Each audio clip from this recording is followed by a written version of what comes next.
শারদীয় দুর্গাপূজার খবর জানাতে এই মুহূর্তে ঢাকেশ্বরী মন্দির থেকে যুক্ত হচ্ছেন জুমাতুল বিদা। বিদার সপ্তমীতে এই মুহূর্তে কি ধরনের আনুষ্ঠানিকতা চলছে?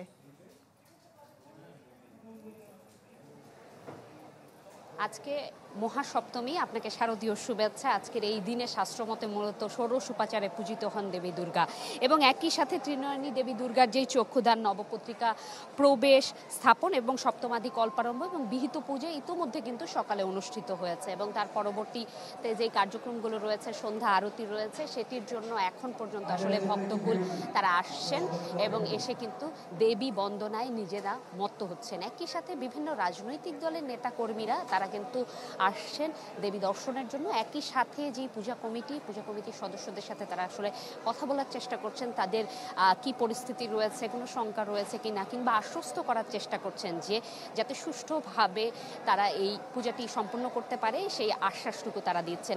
এবং আমরা একটু চেষ্টা করব এখানে যিনি প্রধান পুরোহিত রয়েছেন তার সাথে কথা বলবার এবং তার জায়গা থেকে আজকের দিনের যেই মাহাত্ম্য রয়েছে, অর্থাৎ সপ্তমী পূজার যেই মাহাত্ম্য রয়েছে, সেটি একটু তার থেকে সংক্ষেপে জানার চেষ্টা করব যে সপ্তমী পূজার যেই মাহাত্ম্য সেটি যদি দর্শকের জন্য তুলে ধরতেন যারা আসলে সনাতন ধর্মাবলম্বী রয়েছেন।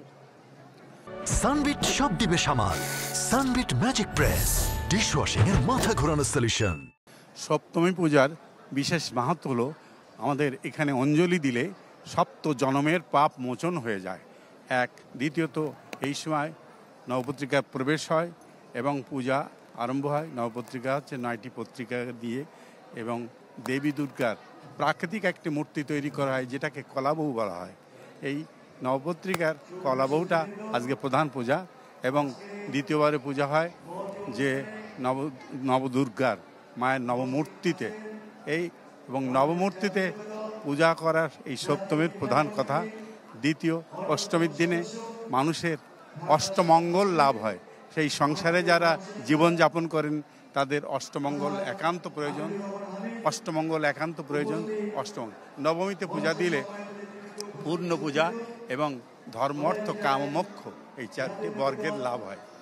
আপনাকে অসংখ্য ধন্যবাদ। শুনছিলেন এই সপ্তমী পূজার যে মাহাত্ম্য সেটি কিন্তু তুলে ধরেছেন প্রধান পুরোহিত এবং বিভিন্ন রাজনৈতিক দলের নেতাকর্মীরাও আসলে উপস্থিত হয়ে এই জায়গায় তাদের যেই আশ্বস্ত করার জায়গা কিংবা খবর নেওয়ার বিষয়টি সেটি সম্পন্ন করছেন। এই ছিল আমার কাছে এখান থেকে সর্বশেষ। জি বিদা, আপনাকে ধন্যবাদ। ঢাকেশ্বরী মন্দির থেকে সপ্তমীর আনুষ্ঠানিকতা নিয়ে জানাচ্ছিলেন জুমাতুল বিদা।